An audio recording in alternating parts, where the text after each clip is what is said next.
नमस्कार दोस्तों, यहाँ अपन आज शुरू करते हैं अपने राजस्थान में जो आंदोलन चल रहे हैं, किसान आंदोलन, उनमें अपन आगे बात करें। अपन ने बिजोलिया किसान आंदोलन और बेगू किसान आंदोलन पढ़ लिया है। आज शुरू करते हैं अपन बूंदी किसान आंदोलन। ठीक है, कौन सा किसान आंदोलन है? बूंदी किसान आंदोलन।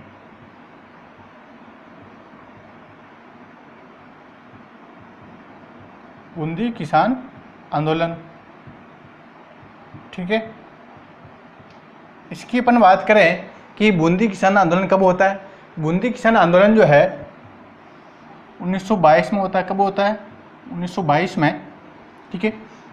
अपन देखेंगे, अभी इसकी बात करेंगे कि बूंदी के अंतर्गत जो किसान आंदोलन हुआ था वो एक राज्य प्रशासन के विरुद्ध था। कि वहाँ का जो जागीरदार था वह है जो किसान थे, किसानों के ऊपर कर लगा रखे थे, जिसके कारण किसानों ने उसके राज्य यानी जागीरदार के विरुद्ध अभियान किया है। ठीक है, इसमें देखिए अपन इस आंदोलन में बूंदी का शासक कौन था? बूंदी शासक, इस समय बूंदी का शासक कौन था? बूंदी शासक था उस समय हरिनाथ सिंह। कौन था? हरिनाथ सिंह, तो वहाँ का शासक था। कहाँ का? बूंदी का शासक था 1922 में। इस समय जब बूंदी में आंदोलन हुआ था, और इस बूंदी किसान आंदोलन के नेतृत्वकर्ता जो है नैनू राम है। कौन है? नैनू राम।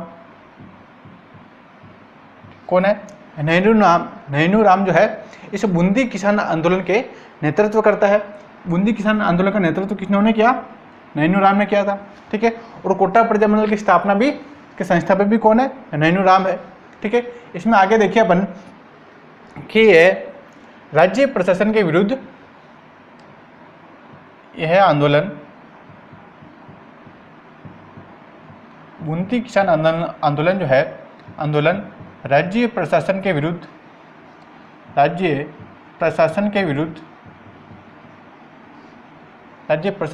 था। यह आंदोलन जो राज्य प्रशासन के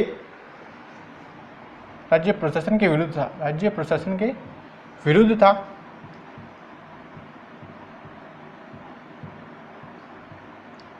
कि यहाँ पर जो शासक था हरिनाथ सिंह, इस हरिनाथ सिंह के द्वारा किसानों के ऊपर कर यह लागबाग बढ़ा दी जाती है। तो यहाँ के किसान जो है इस हरिनाथ सिंह का विद्रोह करते हैं कि आपने कर वगैरह क्यों बढ़ाए। इसका आंदोलन किया जाता है किसानों के द्वारा, बूंदी किसानों के द्वारा। ठीक है, यहाँ आंदोलन शुरू होता है और बूंदी किसान आंदोलन का संचालन जो है, बूंदी किसान आंदोलन का संचालन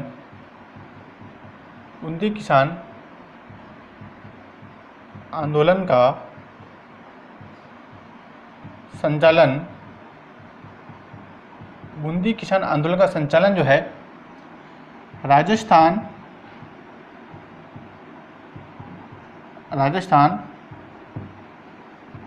सेवा संघ द्वारा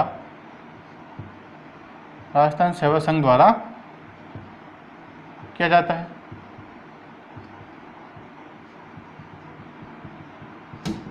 कि बूंदी किसान आंदोलन का नेतृत्व कौन करता है?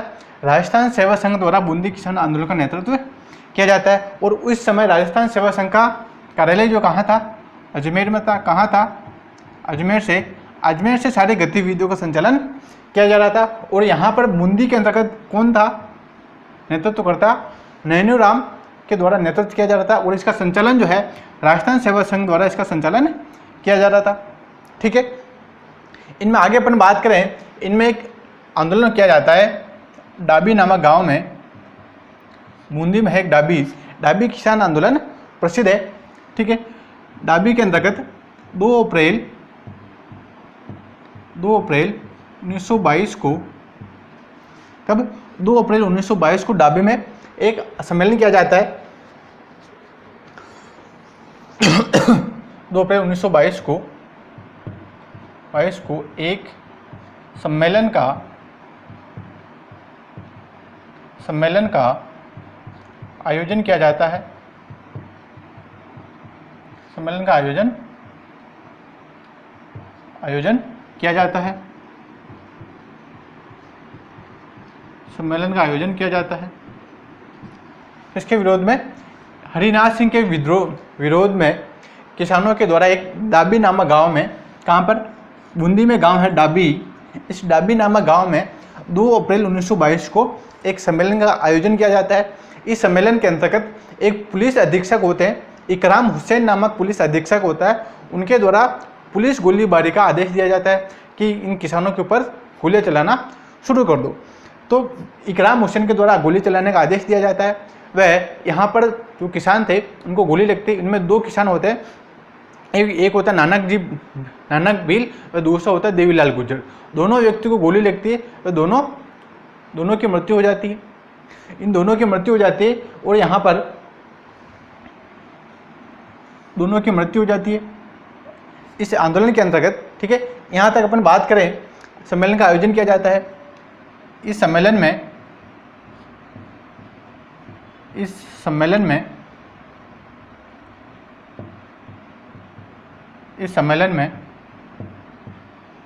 पुलिस अधीक्षक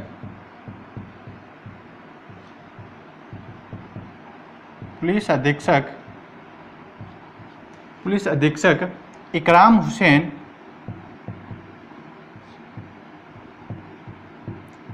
हुसैन के द्वारा गोली चलाने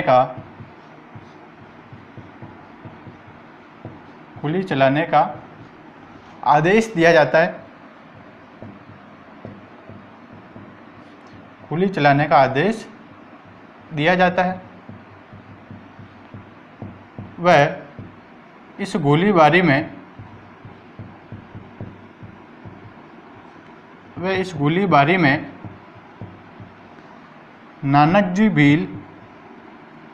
नानक भील व देवीलाल गुर्जर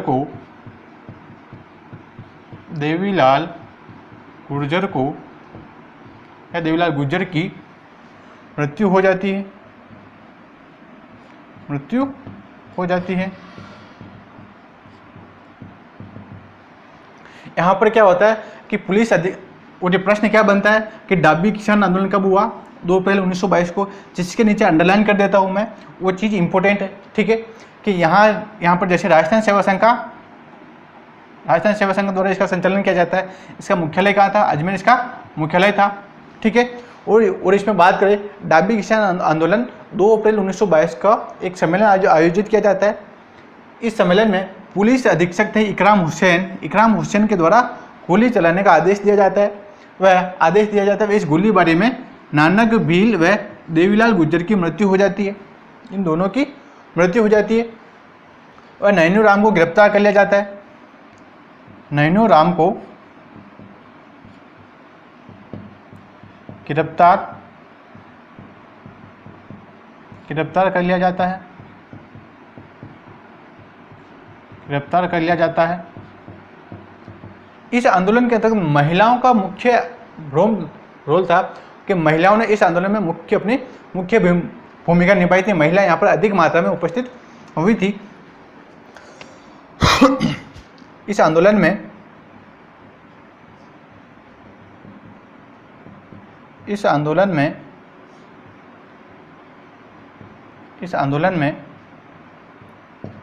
महिलाओं ने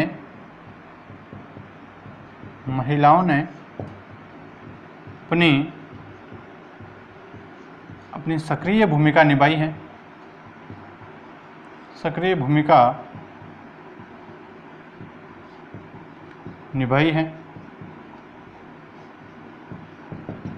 किन्होंने सक्रिय भूमिका निभाई है?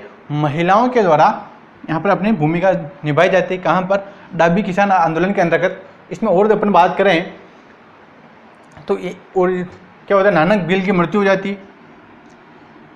जो अपने एक होते हैं माणिक्यलाल वर्मा, जो मेवाड़ प्रजा मंडल के संस्थापक होते हैं, उनके द्वारा नानक भील की याद में एक अर्जी शीर्षक नाम से एक गीत लिखा जाता है। किनके द्वारा?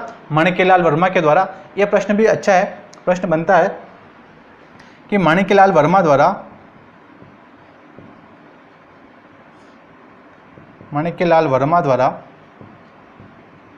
वर्मा द्वारा नानक भील की याद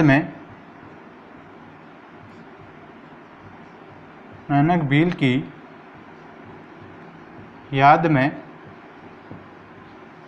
अर्जी शीर्षक कौन सा है? अर्जी शीर्षक नामक गीत लिखा जाता है।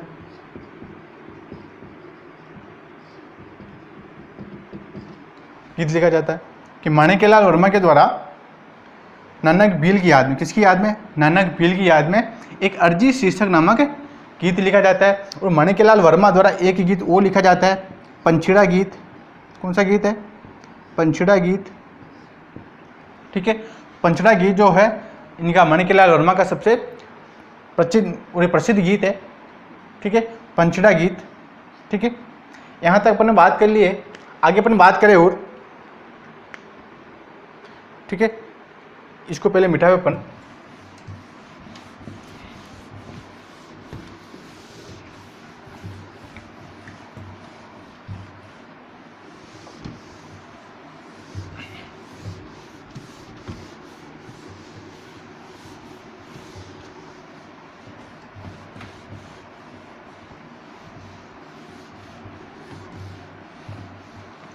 यहाँ देखिए अपन, एक आगे होता है, एक बरड़ किसान आंदोलन भी होता है बूंदी के अंतर्गत ही।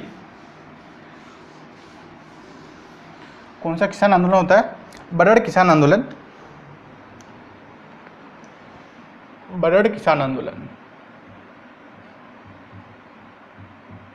बूंदी में ही होता है।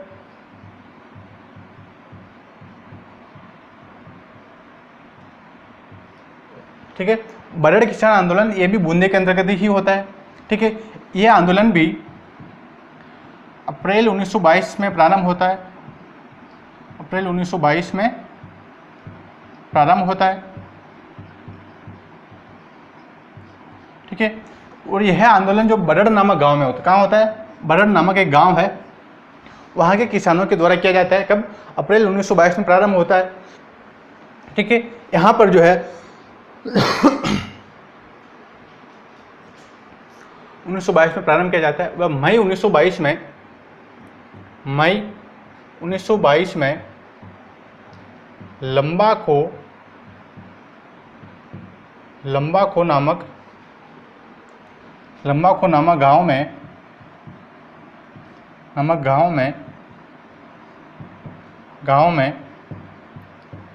1000 से अधिक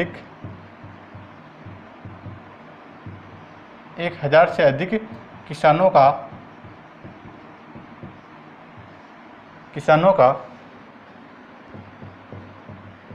सम्मेलन बुलाया जाता है।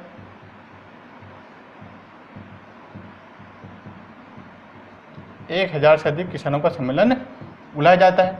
ठीक है, यहाँ पर बरड़ नामक गांव में, इसमें यहीं तक है।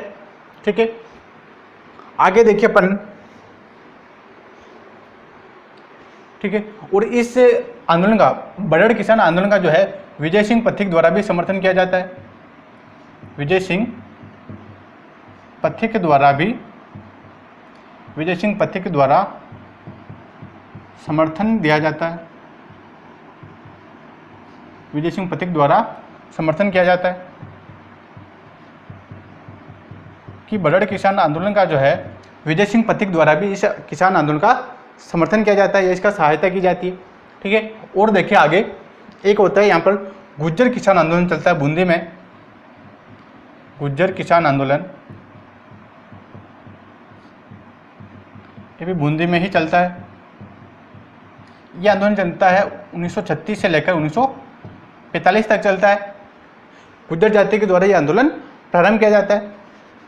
इसमें देखिए यह गुज्जर आंदोलन जो है, यह आंदोलन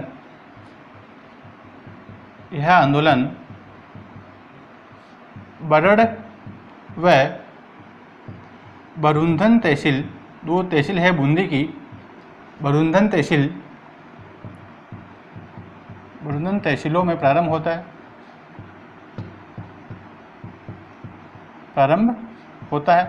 कहाँ होता है? कि बूंदी की दो तहसील है, बरड़ व बरुंदन तहसील दोनों में एक गुज्जर का किसान आंदोलन प्रारंभ होता है, तो 1936 में प्रारंभ होता है व 1945 में शांत हो जाता है। ठीक है, और इसके अपन बात करें और कि यहाँ के किसानों का मुख्य उद्देश्य क्या था। मुख्य उद्देश्य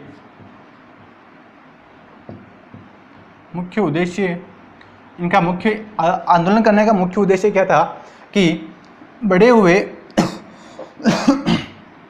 कि टैक्सों के साथ में इनके टैक्सों की कर बढ़ाई हुई थी, यानी जो लाग बाग लगा रखी थी उस लाग बाग की इन्होंने टैक्स बढ़ा रखी थी बूंदी के जागीरदार हरिनाथ सिंह के द्वारा। तो टैक्सों व चढ़ाई कर हटवाना था।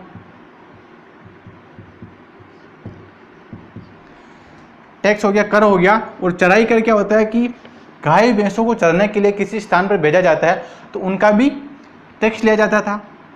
किसान या तो खेती करता था या फिर पशुपालन कर, यानी पशुओं को पालता था। किसानों के पास पहले दो ही काम थे, बाकी तो ऐसा कोई काम था नहीं जो वहाँ के लोग कर सकते थे पहले।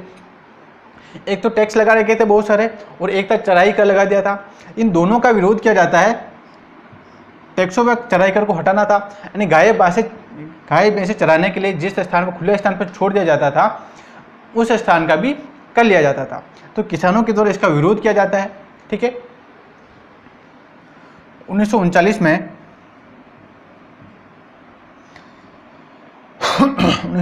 में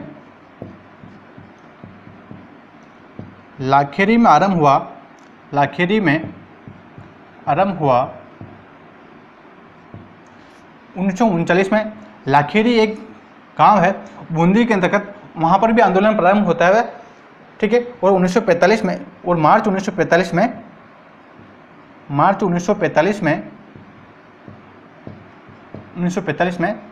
आंदोलन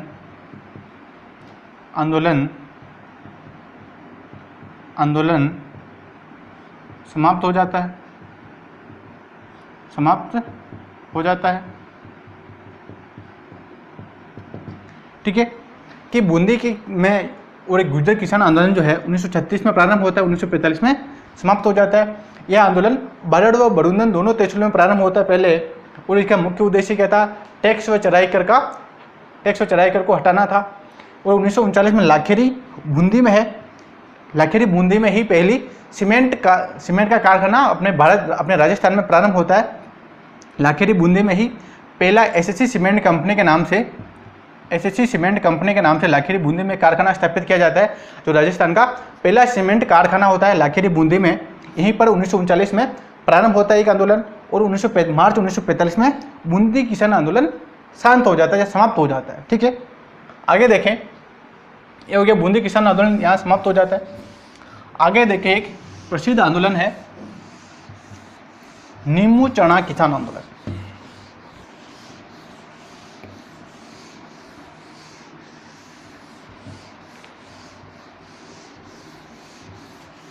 कौन सा किसान आंदोलन है? नीमू चना किसान आंदोलन।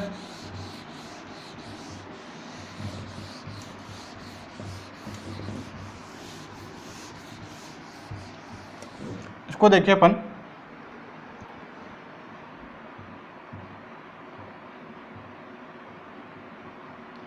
नीमू चना किसान आंदोलन। ठीक है, कौन सा आंदोलन है? नीमू चना किसान आंदोलन। और यह नीमू चना कहाँ पड़ता है? अलवर जिले में पड़ता है। कहाँ पड़ता है? अलवर में। ठीक है, अलवर में पड़ता है। अलवर में गांव है नीमू चना, वहाँ पर है। वहाँ के किसानों के द्वारा ये आंदोलन किया जाता है। क्यों किया जाता है? बात करते हैं अपन अभी कि अलवर के शासक थे एक जय सिंह के द्वारा यहाँ पर इजारा पद्धति लागू कर दी जाती है। कि इजारा पद्धति क्या होती है? इजारा पद्धति वह होती है कि एक भूमि को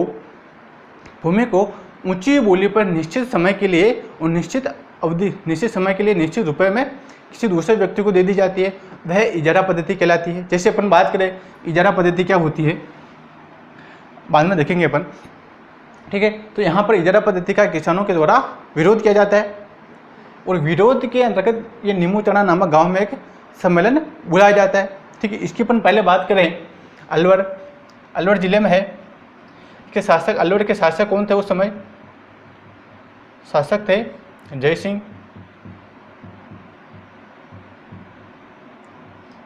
और जय सिंह के द्वारा इजारा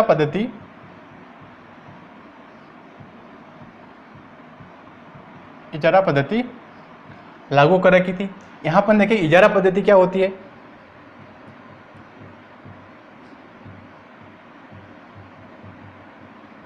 इजारा पद्धति ऊंची बोली पर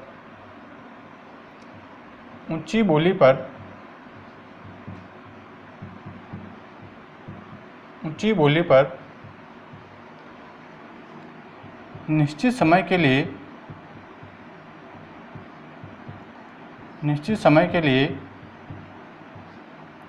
निश्चित समय व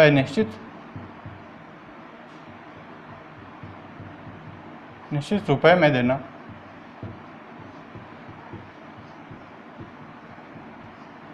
कि जैसे कोई भूमि है, इजारा पद्धति क्या थी कि ऊंची बोली पर निश्चित समय के लिए निश्चित रुपए में देना ही क्या थी? इजारा पद्धति थी। जैसे अपन बात करें कि ये जैसे एक ही खेत है, जैसे ये खेत है अपने पास 10 बीघा खेत है, ठीक है, 10 बीघा का अपने पास ये खेत है। खेतों को बीघा में मापा जाता है, ठीक है, कि अपने पास ये 10 बीघा खेत है, ठीक है। इसकी बोली लगाई गई, इसकी ऊंची बोली लगाई गई 20,000 रुपये। कितने? 20,000 रुपये। जो इसकी 20,000 रुपये देगा वही इसको काम में ले सकता है। ये 20,000 क्या हो गए? निश्चित रुपये हो गए। और 1 साल के लिए ये भूमि है। कितने साल के लिए? 1 साल के लिए।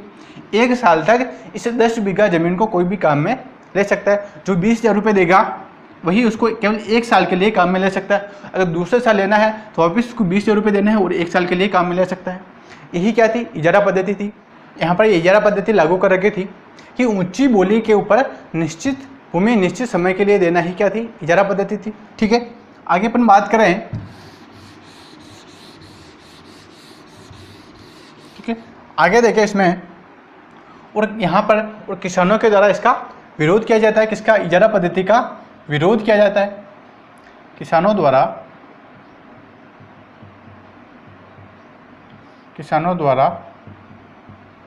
इसका विरोध किया जाता है। किसानों द्वारा इसका विरोध किया जाता है। इजारा पद्धति का विरोध किया जाता है कि हम ये पद्धति लागू नहीं करेंगे। और इस विरोध के कारण किसानों के द्वारा एक सम्मेलन बुलाया जाता है। वह सम्मेलन जो है 14 मई 1925 को अलवर के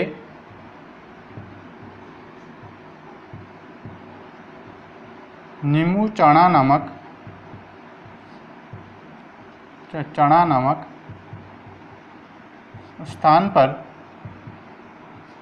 स्थान पर बुलाया जाता है। नीमू चढ़ा नामक स्थान पर बुलाया जाता है,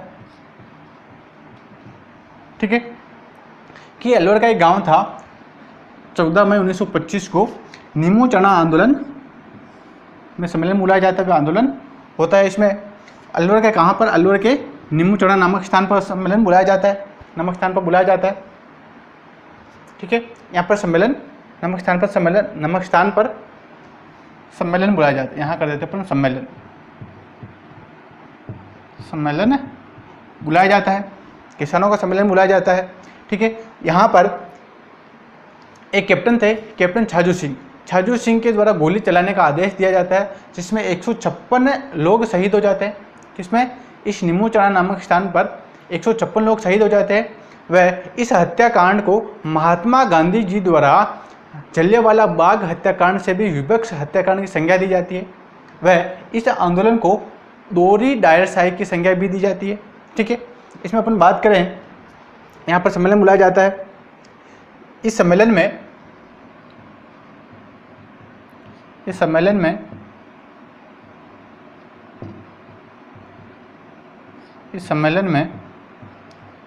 कैप्टन छाजू सिंह, कौन था कैप्टन? छाजू सिंह था। कैप्टन कौन था? छाजू सिंह था। छाजू सिंह के नेतृत्व में या छाजू सिंह के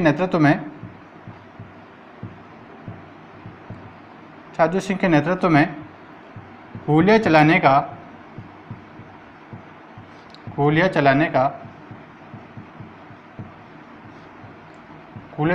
आदेश दिया कि छाजू सिंह के द्वारा गोलियां चलाने का आदेश दे दिया जाता है। वह इस गोलीबारी में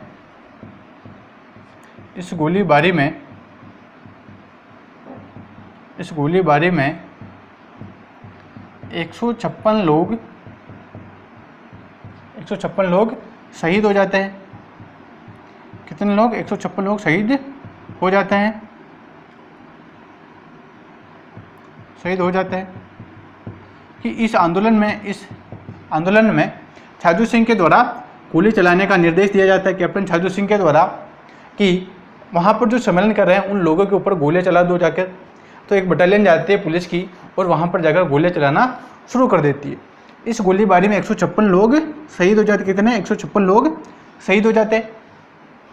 तो अलग अलग लोगों के द्वारा इसको अलग अलग कथन कहा गया है। जैसे इसमें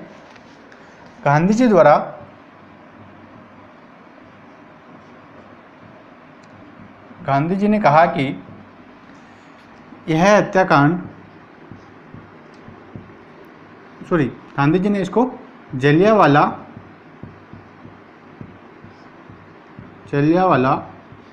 बाग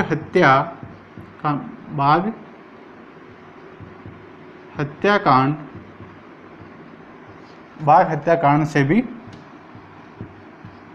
विपक्ष हत्याकांड कहा है। विपक्ष हत्याकांड कहा है। ठीक है, ये इम्पोर्टेंट चीज़ है कि गांधी जी ने किस आंदोलन को जलियांवाला बाग हत्याकांड से भी विपक्ष हत्याकांड की संज्ञा दी है या फिर कहा है। तो किसको? नींबू चढ़ा किसान आंदोलन को कहा है कि जलियांवाला बाग हत्याकांड से भी विपक्ष हत्याकांड हुआ।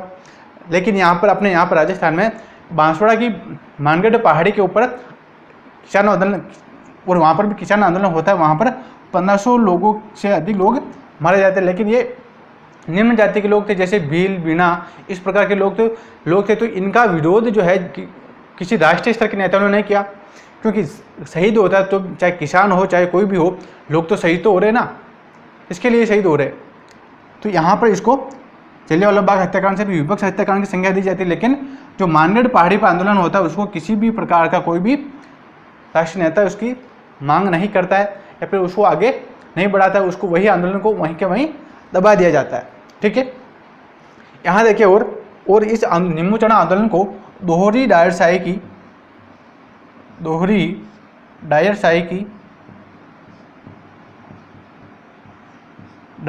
की संज्ञा दी जाती है। किसकी? दोहरी डायरशाही की संज्ञा दी जाती है। इस आंदोलन को दोहरी डायरशाही की भी संज्ञा दी जाती है। ये भी प्रश्न इंपॉर्टेंट है कि पूछ लिया जाता है कि किस आंदोलन को दोहरी डायरशाही की संज्ञा दी है। किसको? नींबू चढ़ा आंदोलन को। ठीक है, यहाँ आगे देखिए कि 1925 में किसानों के अत्यधिक विद्रोह के कारण व राष्ट्रीय स्तर के नेताओं के द्वारा अत्यधिक दबाव के कारण ये आंदोलन समाप्त हो जाता है और इनकी अधिकांश मांगे मान ली जाती है, वह आंदोलन समाप्त हो जाता है। ठीक है, 1925 में अत्यधिक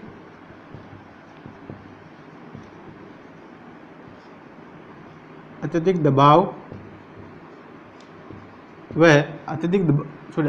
के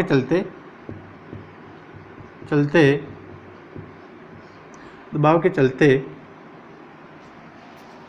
किसानों की मांगे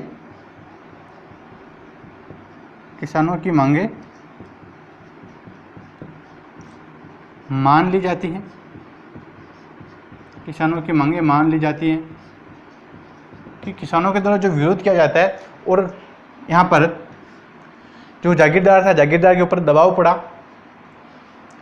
तो यहाँ पर दबाव पड़ने के कारण, ये अत्यधिक दबाव के कारण इस आंदोलन को मान लिया गया। अलवर का था। ठीक है, अलवर के शासक इसके जयसिंह के ऊपर अत्यधिक दबाव पड़ने के कारण यह आंदोलन फिर शांत हो जाता है। फिर यहाँ पर क्या होता है कि 1921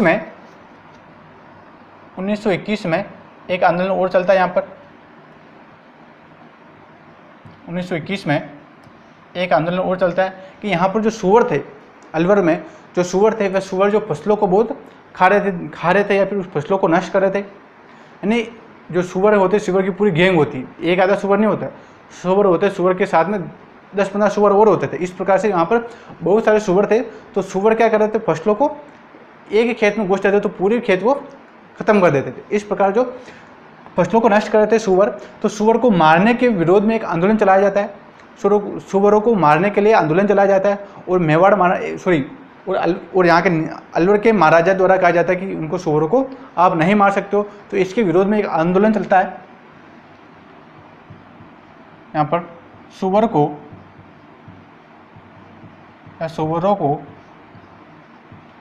मारने के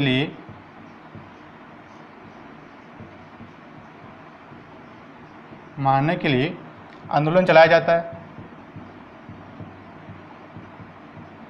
आंदोलन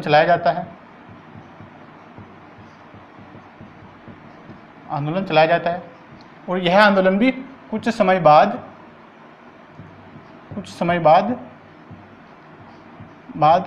मान लिया जाता है कि कुछ समय बाद यह आंदोलन भी मान लिया जाता है। फिर यहाँ के जो शासक थे उन्होंने सोचा कि बात तो सही है, अगर सूअर ही फसल खा जाएंगे तो फिर वहाँ पर किसान क्या करेंगे वहाँ पर। तो इस प्रकार से बाद में उनको सूअरों को मारने का आदेश भी दे दिया, क्योंकि सूअर यहाँ पर अधिक मात्रा में थे तो फसलों को पूरी की पूरी नष्ट कर जाते थे। ठीक है, ये आंदोलन अपना निम्बू चढ़ा आंदोलन इम्पोर्टेंट है। इससे एक प्रश्न बनता है। ठीक है, यहाँ अपना समाप्त होता है निम्बू चढ़ा किसान आंदोलन।